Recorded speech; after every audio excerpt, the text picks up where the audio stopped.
to the channel. I am the Shadow Collector, and today we'll be looking at a very rare and a unique piece here. I recently bought this from the Gettysburg Museum of History. It is Herman. I'm gonna try to pronounce this as best I can, and I apologize if I butcher it. But it is Herman Goerings. I think I might be saying that right.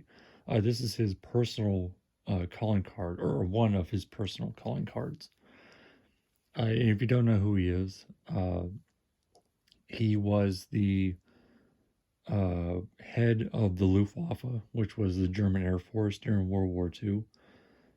He was also the Reich Marshal, which gave him seniority over all officers of the German army.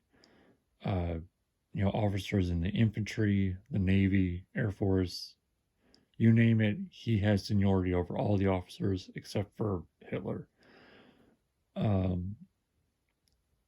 He was also a part of the beer hall putsch. I think I'm saying that right, where Hitler, him and his group did a march, and it was like an attempt to get rally support for the Nazi party, or to also try and seize control.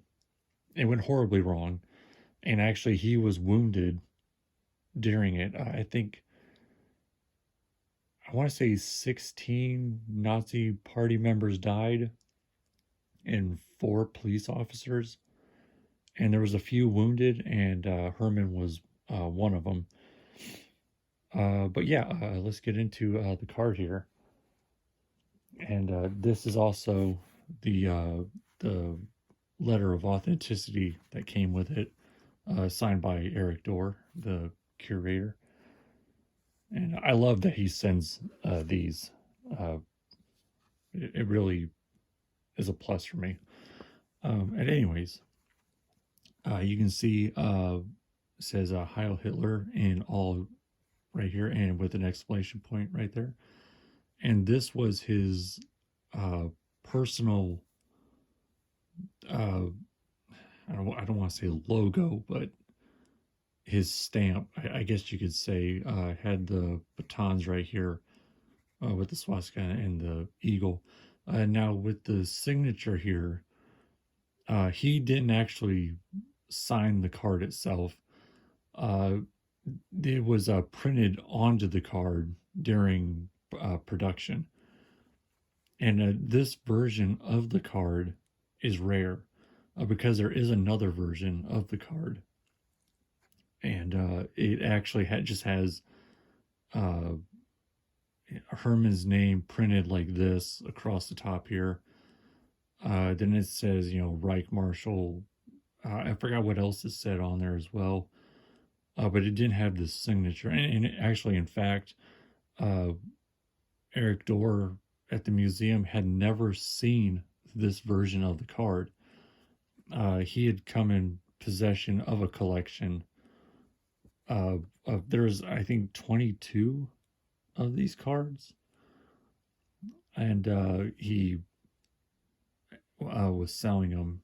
Well, there was 22 versions of the set that he was selling. There was also cards like these, but in better condition, because these have some spots here, and some staining on the back, which is fine. I wasn't expecting it to be in pristine condition. I'm just happy to have it as part of my collection. And I should mention that in no way, shape, or form do I support or condone the actions of Hitler or the Nazi Party. It truly was a horrible time in our history. But yeah, there's actually a bigger story to this card. Actually, the set of cards, but this card actually.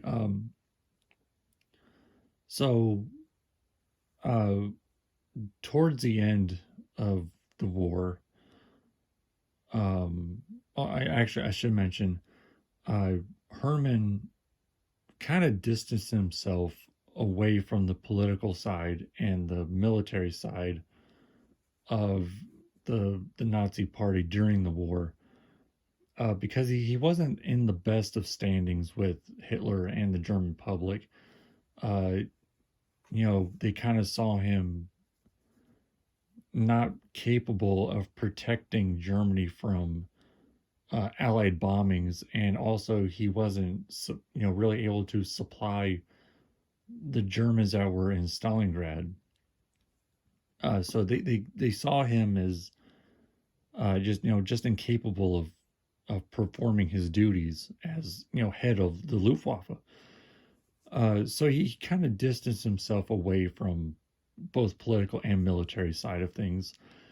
And uh, as he got more power, he actually at the height of his power, he mostly focused on acquiring land and collecting art pieces, which we all know the Nazis were infamous for uh, stealing artwork and hoarding it away.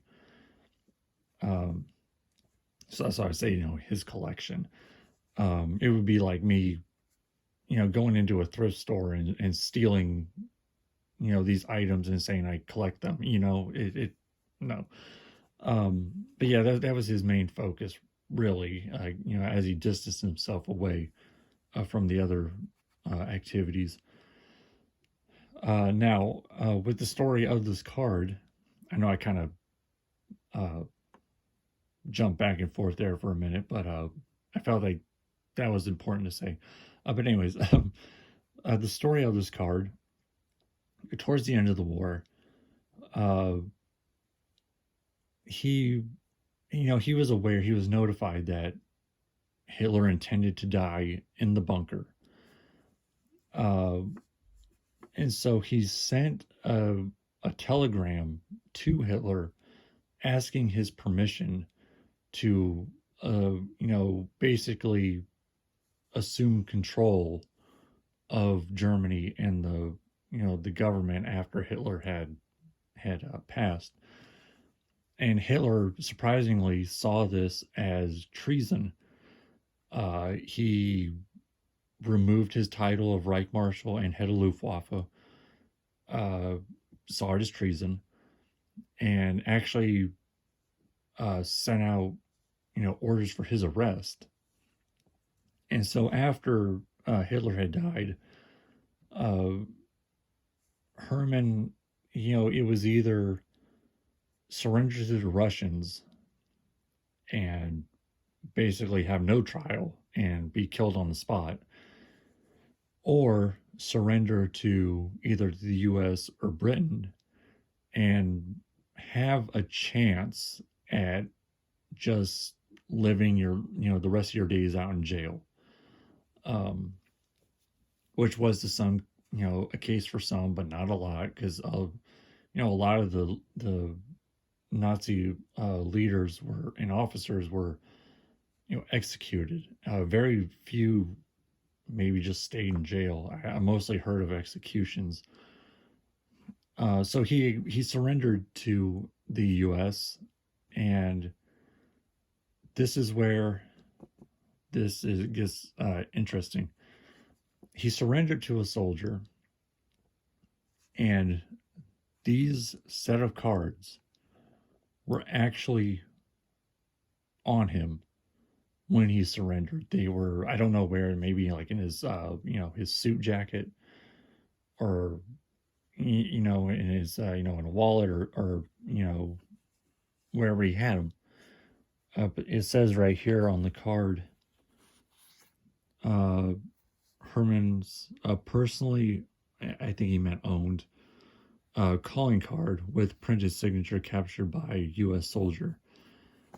So the soldier came in possession of these, and actually the soldier went on to be a general, And yeah, so that's the the story of this card. It was actually on Herman's personal. He had it like in his coat jacket, and it's just insane to me that it was actually with him. Now he would send these out to anybody. Like if he's at a party or something, he'd hand somebody the card, or he would send these uh, with a set of flowers to funerals. Like tucked away in the flowers. Yeah, he surrendered. He had his trial. He was set to be executed, but actually, the night before he was set to be executed, he bit down on a cyanide capsule, and they actually don't know how he got the cyanide capsule because I mean they searched him, uh, and everything. They never found one on him.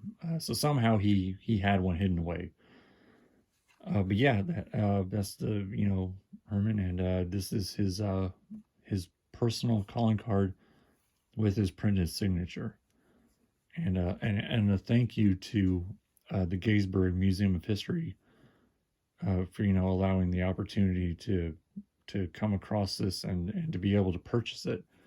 If you're a collector like me, I'm gonna set that down so I don't.